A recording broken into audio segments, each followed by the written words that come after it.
welcome to another edition of Something Came from Baltimore. I am your host, Tom Gowker, and in this edition, we have the legendary world music musician from Uganda, Samite, on the phone with us. Samite just released his 11th recording, Resilience, which reinforces and highlights his recent theater performance of Resilience, where he talks about what it's like to be a refugee during the Idi Amin regime in Uganda, surviving that experience and healing through music. Resilience is a manifestation of Samite's life work of showcasing the power of music. In addition to making a living as a touring musician, he collaborated with a filmmaker on the documentary Alive Inside, a film that showcases how music can aid with memory retrieval in people who are experiencing dementia. Samite also is the co-founder of Musicians for World Harmony, and an organization that focuses on bringing the healing power of music into communities in upstate New York and around the country. And if that's not enough, he is frequently visiting homes and schools to perform and showcase the power of music.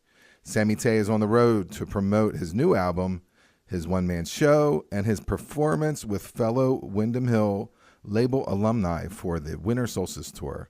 Thank you, Samite, for joining me on Something Came from Baltimore. Thank you for having me. You know, we are recording this on October 24th, and 1,000 of Guatemalan refugees are traveling to Mexico and possibly to America. As a former refugee from Uganda, what's your thoughts on this? I think people need to be more aware that these people just are looking for a place to have their children to feel safe before they try to look at them as if they're just monsters coming towards them. I think they need to realize this can happen to anybody. And it does happen every once in a while to people who don't, expect it was going to happen to them. And everybody wants to make sure their children are safe and they have food. So they're moving to where they feel like their children will be safe. And that's what is the force driving them before you make them into monsters. What do you feel about the political climate that we are facing right now, where instead of empathy, they are being created as monsters? What's your opinion on how we're shaping this story? Actually, here's the thing. I'm just hoping that I'm going to wake up one day and that is not happening because it's overwhelming and it's happening every day. You read about it, you see it, you see people turning into very unkind, turning to be very unkind people.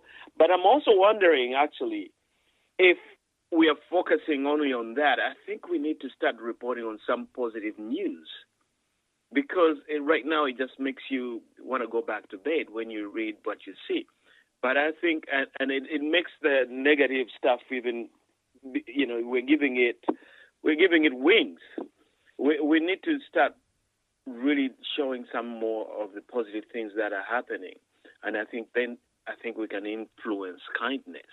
Because right now we're influencing meanness, not caring, and I think we need to change that. But I'm just saying that I think we need to not just wake up every day to negative news. We need to really start pushing some of these positive, these other hopefully positive things that are happening and influence so that people feel that they want to be kinder instead of feeling like the mean people have a voice more than the, people who care. You were a refugee in Kenya. I think the question is, how did you survive and how did you heal? First of all, my refugee situation was a little different from the situations I'm seeing here. We were in a camp where we had beds and we were given food.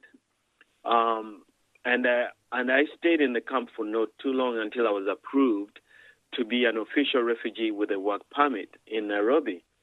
So I didn't go through the same situation like what I'm seeing now, where people are just sleeping on cement and outside and just trying to survive.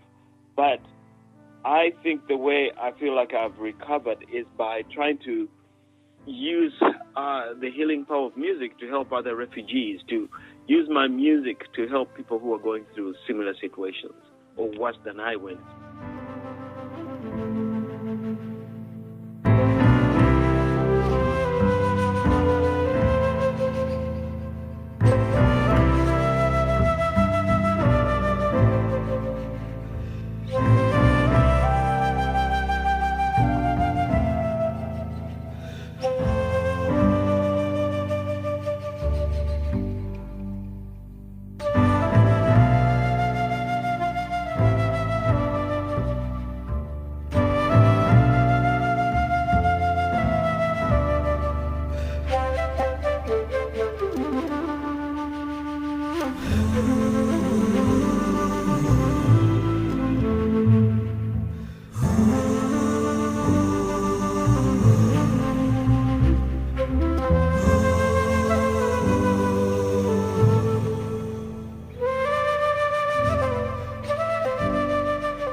Are you religious or spiritual?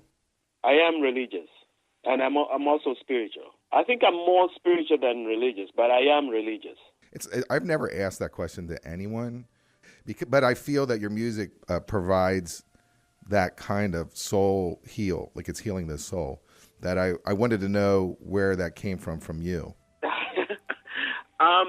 Tell you the truth, that started with me trying to heal myself. When I was after I left the refugee camp and I lived in Nairobi, I started playing these different instruments to remind myself of things I was missing in my country. Because that's the one thing, actually, I'm just wandering off in another direction. Just answering the first question you asked me.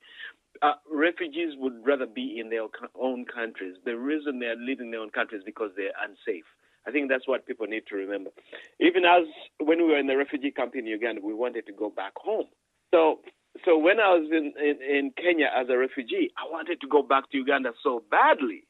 And it was music that helped me to go back. I would just remind myself of different sounds I used to hear when I was a little kid. Sounds of birds, sounds of, little sounds from the forest. And those are the sounds I try to bring in my music. They're free, just the openness. Without, it's not sophisticated. It's just really open and with no agenda, just to get you to just find yourself, really. That's what it is. Almost like childlike. I have a really esoteric question, but I have to ask this. You are ageless and you look very healthy. What kind of diet are you on? Or what kind of When did you last... I haven't seen you lately. When did you see me? I'm looking at the images on. You have just a recent video work that you did for Resilience, and I think you're definitely in great shape, and you look great. Thank you, man. I think I've been asked that so many times. Sometimes people ask me, "Are you Samite's son?" I run into people that say, "Hey, you remind me of a guy called Samite. Are you his son?" I say, "No, I am Samite." But I think it's waking up every day and appreciating every minute. When I go to bed, I go, "Thank you for this moment." I live in the moment and I appreciate every minute of it. It doesn't matter what I'm doing. That is the most important thing that is in front of me, and I focus on that. And I try not to focus on negative things, and that's why it's so draining to just be bombarded by all these negative things in the media. And I just was talking to my wife yesterday. I said, you know what? We have the power not to read it. We have the power not to read it. So that's really what is keeping me going forward, is just living in the moment and appreciating even the simplest thing. When I'm cooking, or if I'm making a piece of furniture, or if I'm taking photographs, or I'm making music, it's just really digging in and making that to be the most important thing in my life at that moment, and appreciating it, and not focusing on the negative.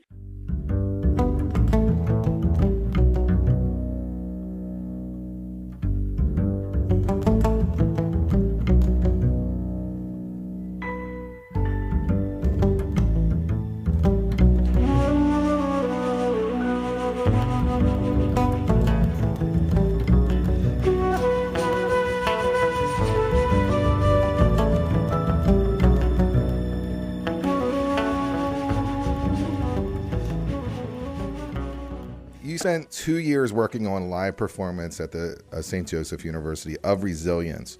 Now you have the album coming out. So is that a soundtrack from the program that you worked on? Well, actually, I was working on the two things almost at the same time, the song, the album Resilience and the one-man show Resilience. I just use some of the music, most of the music I play, because it's a one-man show, so I play that music also in the show live. I play songs like Waterfall. I play the actual song Resilience, and a few others. So it's not all, the album has more songs than there are in the show, because the show is about 2 hours, but there's a lot of talking. It's an hour and a half. Yeah, there's a lot of talking. Are you getting someone to record that so it becomes a feature? It's actually, we recorded, the premiere. We recorded. We have video, but it's really I'm looking for an agent to start booking that show. It's a very positive, very healing show, but it needs an agent who understands the power of it. So I'm actually right now in the process of interviewing and looking for agents to try to book it so that it can be toured around the country.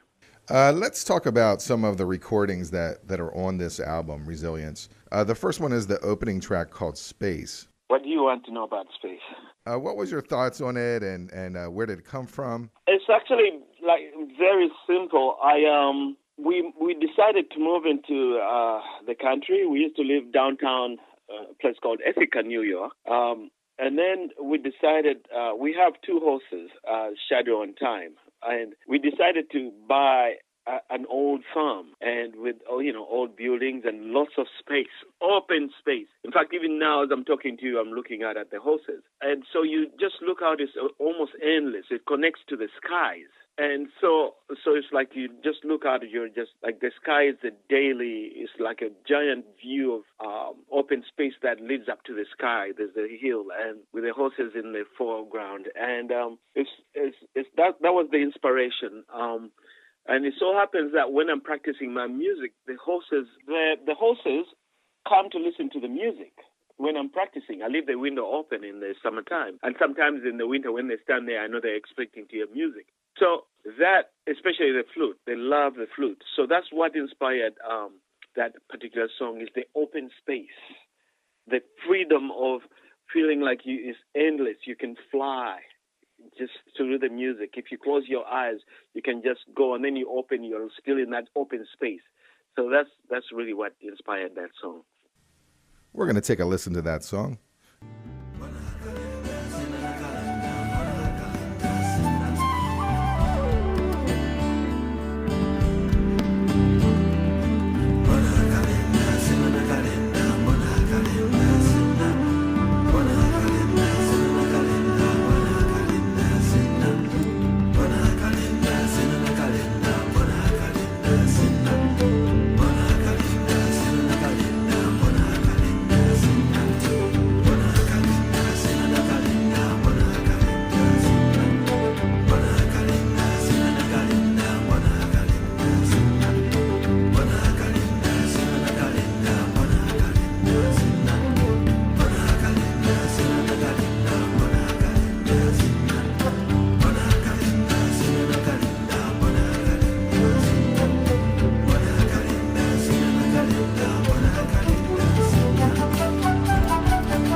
Our next song that I want to talk about is Waterfall. What was your inspiration from that song? Waterfall is one of my first songs that I ever wrote. I recorded that after I left the refugee camp in Kenya. The first time I recorded it was just for myself. I met an old man in Nairobi who gave me that instrument called litungu. It's like a harp, and I started playing different sounds for myself, just for myself, to remind me of the lakes, the rivers, the waterfalls in Uganda, and that's what that song is about. And so I've re-recorded it a few times on my different albums, because every once in a while I play with different musicians, and each musician that I play with brings in something else to the table.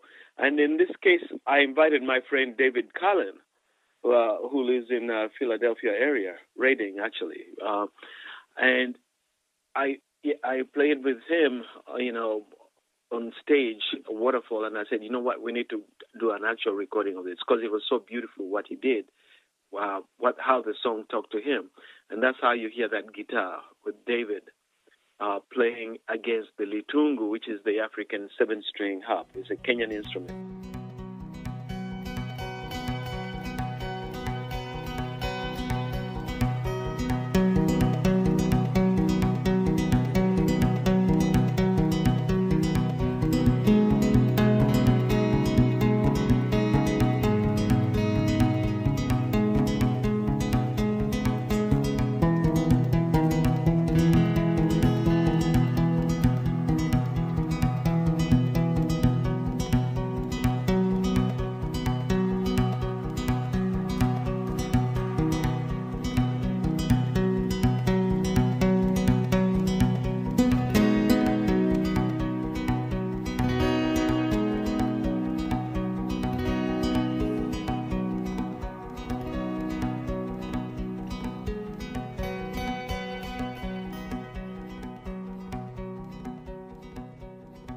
Another recording, I may pronounce this incorrectly, so you may have to help me, is Ntinda? Ntinda. Okay. Ntinda? Yeah, it's called Ntinda. Okay, that's pretty good. Yeah. I love this song. What's the inspiration from Ntinda? Yeah. Ntinda is it's a traditional song that my mother and her sister were singing at the house. And I pulled out a recording machine, and they were having such a good time. These are old ladies in their 90s and 80s and 90s, and they were singing and having a good time, and they were asking me, join us. So I joined them in singing, Tinda, Tinda, Mugalavi, Tinda, and we just had such a good time. And then one of them left, my auntie left to go back to Uganda, and since then she's, passed away, my auntie Ruth. And I was looking through my tapes, and I found that recording of the ladies having such a good time. And I decided to use the flute to sing the rest of it, and with them singing with me in it. And that's what you hear on that song. Kokoliroko, Tinda, Tinda, Mugalabi, Tinda. Kokoliroko, Tinda, Tinda, Mugalabi, Tinda. Kokoliroko, Tinda, Tinda, Mugalabi, Tinda. Kokoliroko, Tinda, Tinda, Mugalabi, Tinda. Kokoliroko, Tinda, Tinda, Mugalabi, Tinda.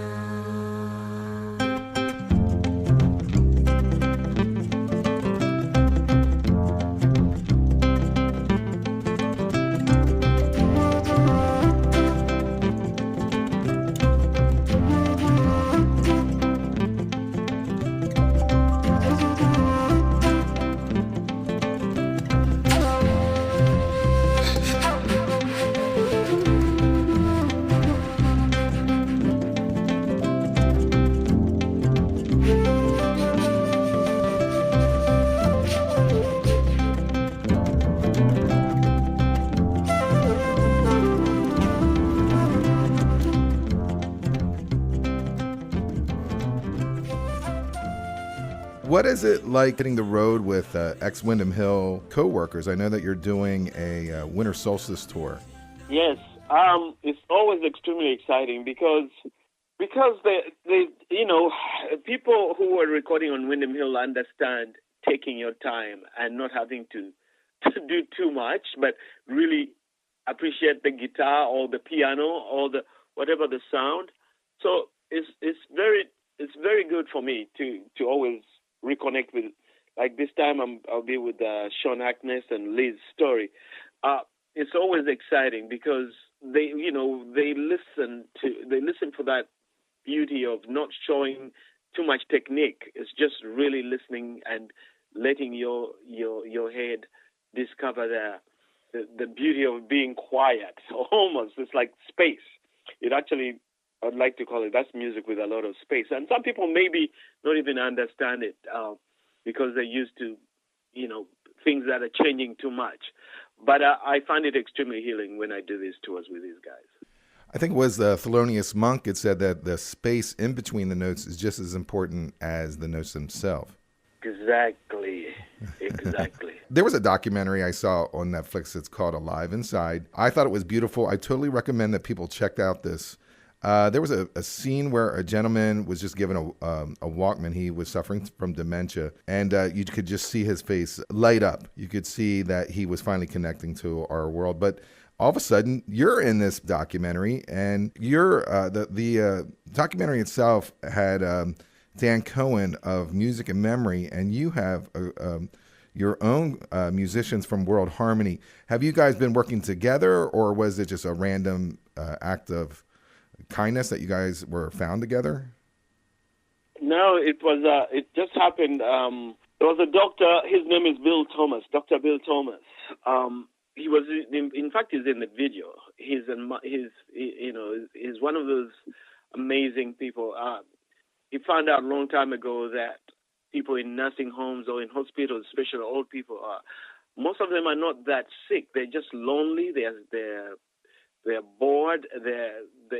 And he's one of those first people who brought in chicken or goats to come and let them see something from outside. Let them be involved in fact, he created an organization called Eden Alternative.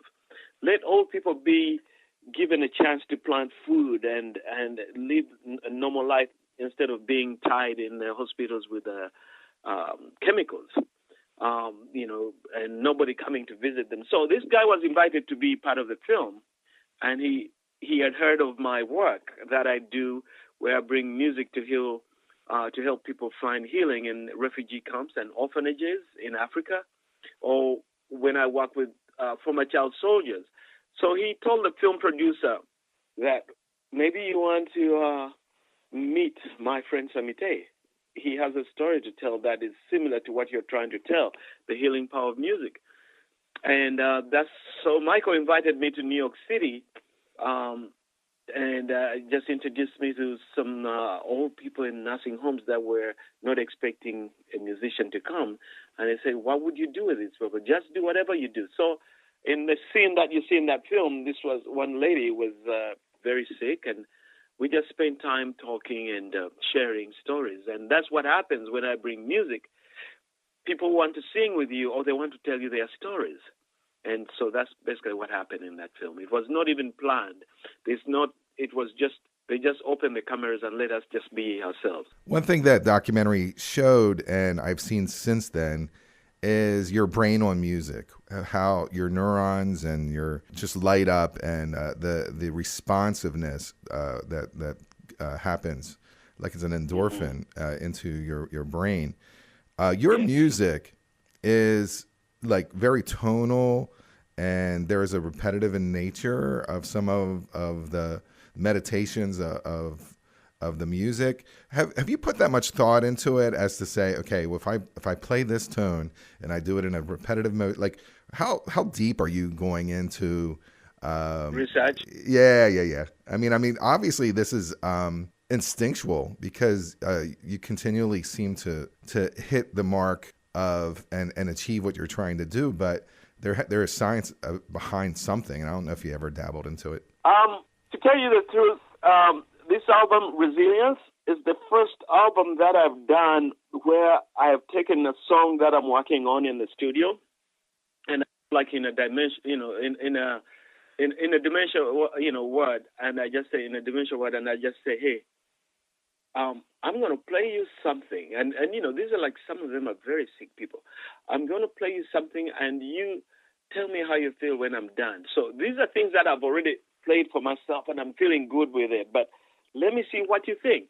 So for a while, I would just play some of these songs, like Resilience, and people would tell me how they felt, and it was right on. It was exactly what I was feeling. They would say, for example, at first I felt scared, and then I forgot that I was scared, and then when it was done, I realized I'm feeling very positive, and I'm feeling not scared. I'm feeling very strong, and I know exactly what they are talking about. And what they're saying, they're scared. They are forced to look at themselves. They are forced to kind of blank out and maybe focus on themselves and just dig in deep. Actually, let your mind float and dig in. Basically, not really thinking hard. Let your brain go. And that's scary for a lot of people. People want to hold on to something. People are scared of letting their brain go. And then what happens at the end, when you're done, they realize it's a very peaceful place to go. It's not a scary place. So I did that with a lot of people. It's not based on any science. It was just based on how I personally feel when I let go and not think of what next. What happens is just, it's a scary thing, just like a child trying to fall asleep.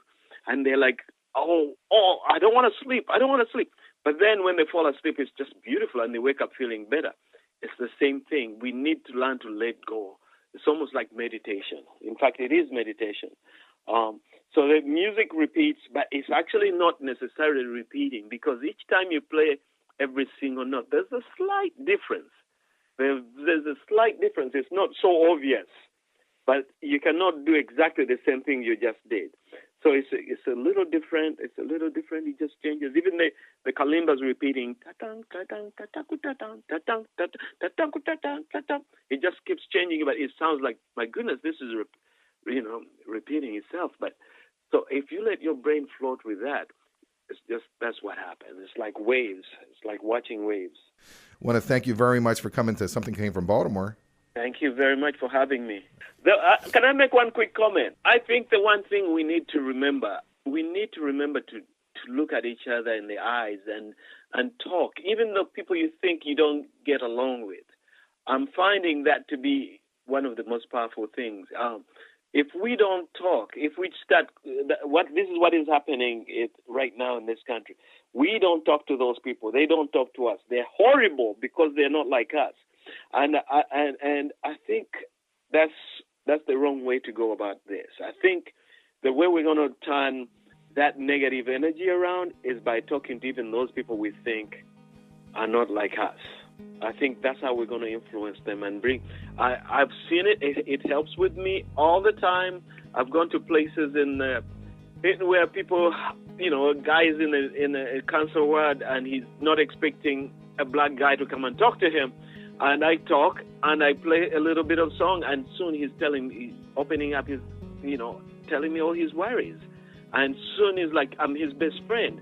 And I think the only way that happens is because I made the effort to talk. I know music has helped me, but still I've been to places where I don't even use music, but just talking and realizing, wow, I didn't realize people in Africa also had that. I didn't realize people like you, there's a lot of ignorance going on where people just don't know. And I think talking is one of the most, looking people in the eyes, get away from your phones and look people in the eyes and talk. I think we need to remember that. But we need to change it. Because if we continue the way we're going, oh my goodness, like it's horrible. Like, it cannot continue like that,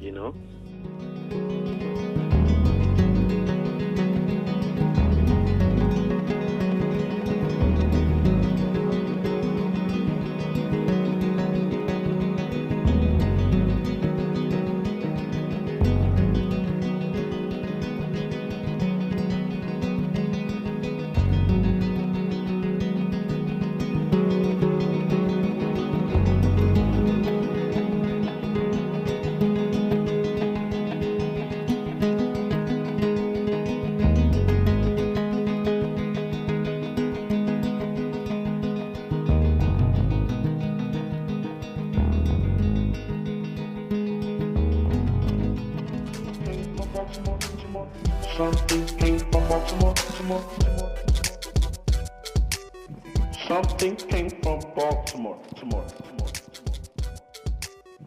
Something came from Baltimore. Something came from Baltimore.